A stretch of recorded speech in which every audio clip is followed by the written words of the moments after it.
మన ప్రభువును రక్షకుడైన యేసుక్రీస్తు నామములో మీ అందరికీ నా శుభాభివందనాలు.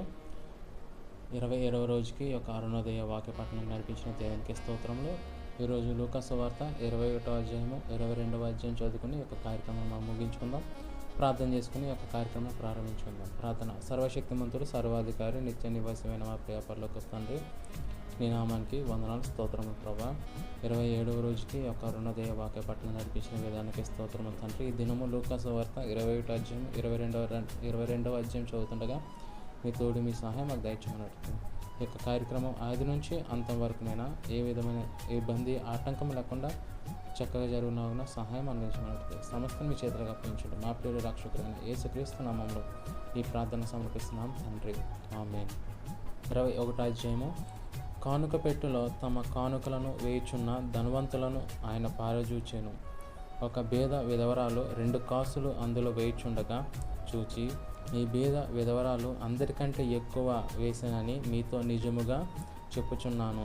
వారందరూ తమకు కలిగిన సమృద్ధిలో నుండి కానుకలు వేసిరి గాని ఈమె తన లేమిలో తనకు కలిగిన జీవనమంతయు వేసినని వారితో చెప్పెను.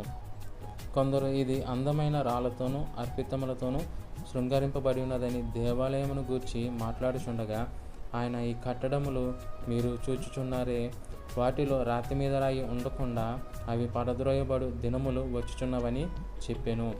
అప్పుడు వారు, బోధకుడా, అలాగైతే ఇవి ఎప్పుడు జరుగును?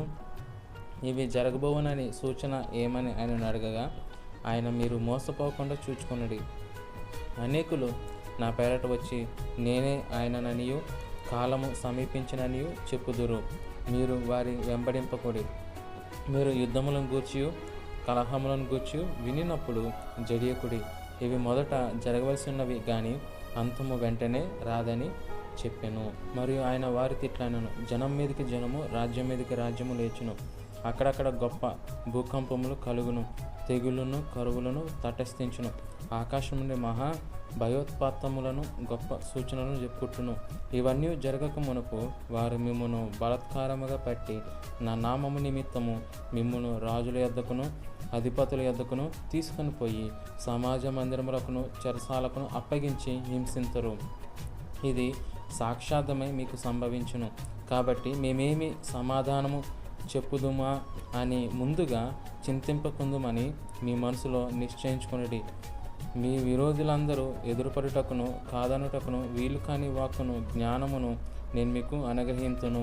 తల్లిదండ్రుల చేతను, సహోదరుల చేతను, బంధువుల చేతను, స్నేహితుల చేతను మీరు అప్పగింపబడుదురు. వారు మీలో కొందరిని చంపింతురు. నా నామము నిమిత్తము మీరు మనుషులందరి చేత ద్వేషింపబడుదురు, కానీ మీ తల వెంట్రుకలలో ఒక్కటైనను నశింపదు. మీరు మీ ఓర్పు చేత మీ ప్రాణములను దక్కించుకొందురు. యెరూషలేము దండ్ల చేత చుట్టబడుట మీరు చూచినప్పుడు దాన్ని నాశనము సమీపమై ఉన్నదని తెలుసుకొనుడి. అప్పుడు యూదయలో ఉండువారు కొండలకు పారిపోవాలను, దాని మధ్య నుండి వారు వెలుపలికి పోవాలను. పల్లెటూళ్ళని వారు దానిలో ప్రవేశింపకూడదు. లేఖనములో రాయబడినవన్నీ నెరవేరుటకే అవి ప్రతిదండన దినములు. ఆ దినములలో గర్భిణికులు, పాలిచ్చు వారికి శ్రమ, భూమి మీద మిక్కిలి ఇబ్బందియు, ఈ ప్రజల మీద కోపమును వచ్చును.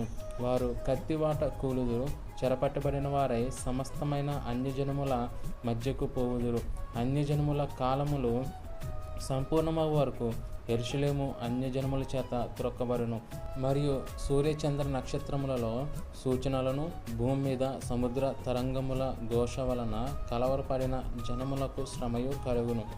ఆకాశ మండలి శక్తులు కదిలింపబడును గనుక లోకం మీదకి రాబోచున్న వాటి విషయమై భయము కలిగి మనుషులు ఎదురుచూచు ధైర్యము చెడి కూలుదురు. అప్పుడు మనుష్య కుమారుడు ప్రభావంతోనూ మహిమతోనూ మేఘారుడై వచ్చుట చూతురు. ఇవి జరగ నారంభించినప్పుడు మీరు ధైర్యము తెచ్చుకొని మీ తలెత్తుకొనుడి, మీ విడుదల సమీపించుచున్నదనెను. మరియు ఆయన వారితో ఈ ఉపమానం చెప్పెను. అంజూరపు వృక్షమును సమస్త వృక్షమును చూడుడి, అవి చిగురించుట చూచి వసంతకాలం అప్పుడే సమీపమాయనని మీ అంతటా మీరే తెలుసుకుందురు గదా. అటువలనే మీరు ఈ సంగతులు జరుగుట చూచినప్పుడు దేవుని రాజ్యము సమీపమాయనని తెలుసుకొనుడి. అవన్నీ జరుగు వరకు ఈ తరము గతింపదని నిశ్చయముగా మీతో చెప్పుచున్నాను. ఆకాశమును భూమియు గతించును గాని నా మాటలు ఏమాత్రమును గతింపవు. మీ హృదయములు ఒకవేళ తిండి వలనను మత్తు వలనను ఐహిక విచారము వలనను మందముగా ఉన్నందున ఆ దినము అకస్మాత్తుగా మీ మీదకి ఉరి వచ్చినట్టు రాకుండా మీ విషయమై మీరు జాగ్రత్తగా ఉండుడి.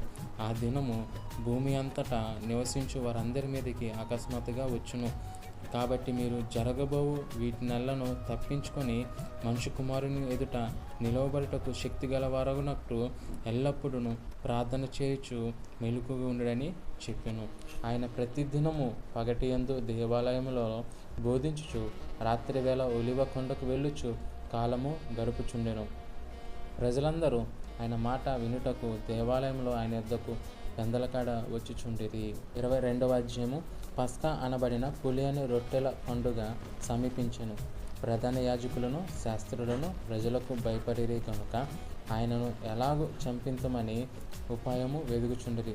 అంతటా 12 మంది శిష్యుల సంఖ్యలో చేరిన ఇస్కరియోతు అనబడిన యూదాలో సాతాను ప్రవేశించెను గనుక వాడు వెళ్ళి ఆయనను వారికి ఎలాగూ అప్పగింపవచ్చునో దానిని గూర్చి ప్రధాన యాజకులతోనూ అధిపతులతోనూ మాట్లాడాను. అందుకు వారు సంతోషించి వానికి ద్రవ్యమియ్య సమ్మతించిరి. వాడు అందుకు ఒప్పుకొని జనసమూహము లేనప్పుడు ఆయనను వారికి అప్పగించుటకు తగిన సమయము వెదుగుచుండెను. పస్కా పశువును వధింపవలసిన పులియని రొట్టెల దినము రాగా యేసు పేతురును యోహానును చూచి, మీరు వెళ్ళి మనము భుజించుటకై పస్కాను మన కొరకు సిద్ధపరచుడని వారిని పంపెను. వారు మేమెక్కడ సిద్ధపరచగోరుచున్నావని ఆయనను అడుగగా ఆయన, ఇదిగో మీరు పట్టణంలో ప్రవేశించినప్పుడు నీలకొండ మోసుకొని పోచున్న ఒకడు మీకు ఎదురుగా వచ్చును. అతడు ప్రవేశించు ఇంటిలోనికి అతని వెంట వెళ్ళి, నేను నా శిష్యులతో కూడా పస్కాను భుజించుటకును విడిది గది ఎక్కడనని బోధకుడా నిన్ను అడుగుచున్నాడని ఇంటి యజమానులతో చెప్పుడి. అతడు సామాగ్రి గల ఒక గొప్ప మేడగది మీకు చూపించును, అక్కడ సిద్ధపరచుడని వారితో చెప్పాను. వారు వెళ్ళి ఆయన తమతో చెప్పినట్టు అనుకొని పస్కాను సిద్ధపరిచిరి. ఆ గడియ వచ్చినప్పుడు ఆయనను ఆయనతో కూడా అపొస్తలులను పంక్తిని కూర్చుండిరి. అప్పుడైనా, నేను శ్రమ పడకమునుపు మీతో కూడా ఈ పస్కాను భుజింపవలనని మిక్కిలి ఆశపడుతుని. అది దేవుని రాజ్యంలో నెరవేరు వరకు ఇక ఎన్నడూను దాన్ని భుజింపనని మీతో చెప్పుచున్నానని వారితో చెప్పి ఆయన గిన్నె ఎత్తుకొని కృతజ్ఞతాస్తుతులు చెల్లించి, మీరు దీనిని తీసుకొని మీలో పంచుకొనుడి. ఇక మీదట దేవుని రాజ్యము వచ్చే వరకు నేను ద్రాక్షరసము త్రాగనని మీతో చెప్పుచున్నానను. పిమ్మట ఆయన ఒక రొట్టె పట్టుకొని కృతజ్ఞతాస్తుతులు చెల్లించి దాన్ని విరిచి వారికిచ్చి, ఇది మీ కొరకు ఇయ్యబడుచున్న నా శరీరము, నన్ను జ్ఞాపకము చేసుకున్నటకు దీనిని చేయుడని చెప్పెను. ఆ ప్రకారమే భోజనమైన తర్వాత ఆయన గిన్నెయు పట్టుకొని, ఈ గిన్నె మీ కొరకు చిందింపబడుచున్న నా రక్తము వలనైన క్రొత్త నిబంధన. ఇదిగో నన్ను అప్పగించువాన్ని చెయ్యి నాతో కూడా ఈ బల్ల మీద ఉన్నది. నిర్ణయింపబడిన ప్రకారము మనుష్య కుమారుడు పోచున్నాడు గాని ఆయన ఎవరి చేత అప్పగింపబడుచున్నాడో ఆ మనుషునికి శ్రమ అని చెప్పాను. వారు ఈ పనిని చేయబోడు వాడెవరో అని తమలో తాము అనుకొనసాగిరి. తమలో ఎవడు గొప్పవాడుగా ఎంచబడును అను వివాదము వారిలో పుట్టగా ఆయన వారితో ఇట్లనెను, అన్యజనములలో రాజులు వారి మీద ప్రభుత్వము చేయుదురు, వారి మీద అధికారము చేయువారు ఉపకారులు అనబడుదురు. మీరైతే అలాగూ ఉండరాదు. మీలో గొప్పవాడును చిన్నవాని వలెను, అధిపతి పరిచారకుని వలెను ఉండవలెను. గొప్పవాడెవడు? భోజన పంక్తిని కూర్చుండువాడా, పరిచర్య చేయువాడా? పంక్తిని కూర్చుండువాడే కదా. అయినను నేను మీ మధ్య పరిచర్య చేయువాని వలె ఉన్నాను. నా శోధనలో నాతో కూడా నిలిచి ఉన్నవారు మీరే.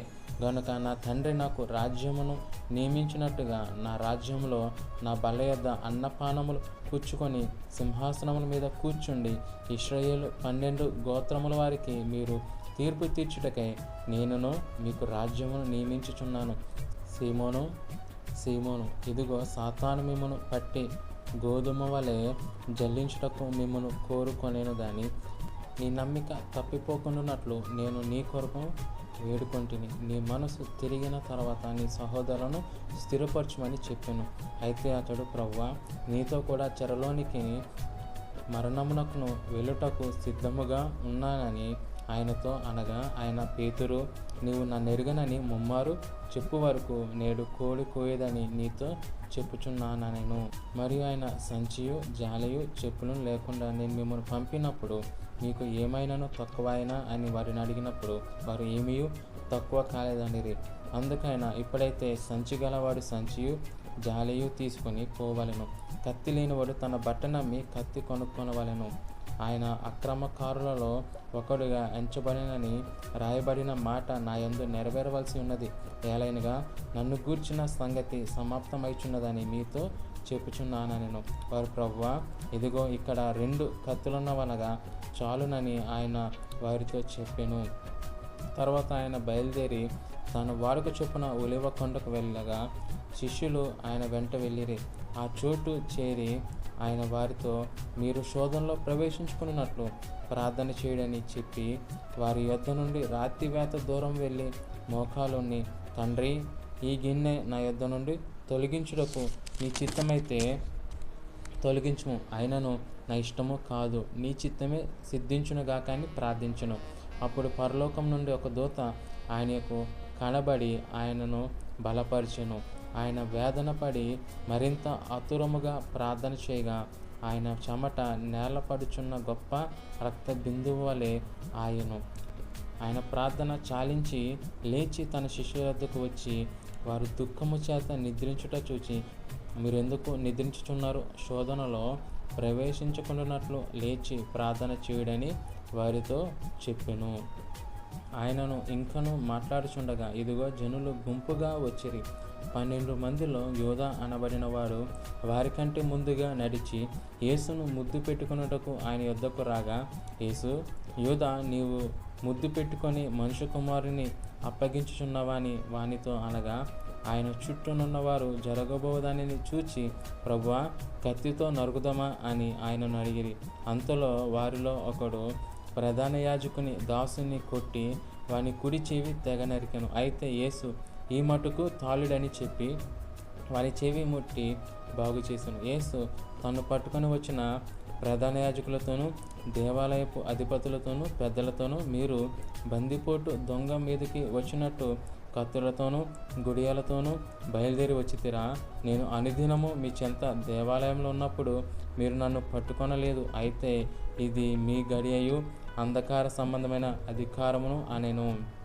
వారు ఆయనను పట్టి ఈడ్చుకొని పోయి ప్రధాన యాజకుని ఇంటిలోనికి తీసుకొని పోయి పేతురు దూరముగా వారి వెనుక వచ్చుచుండెను. అంతటా కొందరు నడుము ముంగిట మంట వేసి చుట్టూ కూర్చుండినప్పుడు పేతురును వారి మధ్యను కూర్చుండెను. అప్పుడు ఒక చిన్నది ఆ మంట వెలుతురులో అతడు కూర్చుండుట చూచి అతన్ని తేరి చూచి, వీడు అతనితో కూడా ఉండెనని చెప్పాను. అందుకు పేతురు, అమ్మాయి, నేను అతన్ని నెరుగనెను. మరి కొంతసేపటికి మరొకడు అతన్ని చూచి, నీవును వారిలో ఒకడవనగా పేతురు, ఓయి, నేను కాననెను. ఇంచుమించు ఒక గడి అయిన తర్వాత మరొకడు, నిజముగా వీడును అతనితో కూడా ఉండెను, వీడు గలిలీయుడని దృఢముగా చెప్పెను. అందుకు పేతురు, ఓయి, నీవు చెప్పినది నాకు తెలియదనెను. అతడు ఇంకను మాట్లాడుచుండగా వెంటనే కోడి కూసెను. అప్పుడు ప్రభువు తిరిగి పేతురు వైపు చూచెను గనుక పేతురు, నేడు కోడి కోయక మునుపు నువ్వు ముమ్మారు నన్ను ఎరుగనందువని ప్రభు తనతో చెప్పిన మాట జ్ఞాపకము చేసుకొని వెలుపలికి పోయి సంతాపపడి ఏడ్చెను.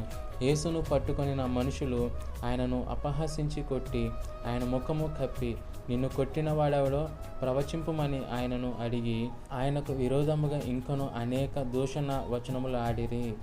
ఉదయము కాగానే ప్రజలు పెద్దలను, ప్రధాన యాజకులను, శాస్త్రులను సభకూడి ఆయనను తమ మహాసభలోనికి తీసుకొని పోయి, నీవు క్రీస్తువైతే మాతో చెప్పమనిరి. అందుకైనా నేను మీతో చెప్పిన ఎడల మీరు నమ్మరు. అదేగాక నేను మిమ్మును అడిగిన ఎడల మీరు నాకు ఉత్తరము చెప్పరు. ఇది మొదలుకొని మనుష్య కుమారుడు మహత్యము గల దేవుని కుడిపార్శ్వమున ఆసీనులగునని వారితో చెప్పెను. అందుకు వారందరూ, అట్లయితే నీవు దేవుని కుమారుడవా అని అడుగగా ఆయన, మీరన్నట్టే నేనే ఆయనను అని వారితో చెప్పాను. అందుకు వారు, మనకిక సాక్షులతో పనేమి, మనము అతని నోటి మాట వింటిమి కదా అని చెప్పిరి. దేవుడు ఈ యొక్క వాక్యమును దీవించి ఆశీర్వదించునుగాక. ఆమేన్. ప్రార్థన చేసుకొని ఒక కార్యక్రమం ముగించుకుందాం. ప్రార్థన. మమ్మల్ని మిక్కిలిగా ప్రేమించిన మా ప్రియ పరలోకపు తండ్రి, నీ నామానికి వందనాలు, స్తుతులు, స్తోత్రము ప్రభావ. ఈ యొక్క అరుణోదయ వాక్యపట్నము ఆది నుంచి అంతవరకునైనా ఎంత చక్కగా జరిగించారు, ఏ విధమైన ఆటంకం లేకుండా క్రమముగా జరిగించిన విధానానికి స్తోత్రము ప్రభావ. ఈ దినమంతా మేము చేస్తున్న ప్రయత్నాల్లో, పనుల్లో, ప్రయాణంలో అన్ని విషయాలు మాకు తోడుగా ఉండి నడిపించినట్టు తిరిగి రేపు ఉదయము ఈ యొక్క అరుణోదయ వాక్యపట్నం కలిసిన కృప మాకు అనుగ్రహించినట్టు మా ప్రియ రక్షకుడైన యేసుక్రీస్తు నామములో ఈ ప్రార్థన సమర్పిస్తున్నాం తండ్రి. ఆమేన్. మీ అందరికీ నా వందనాలండి.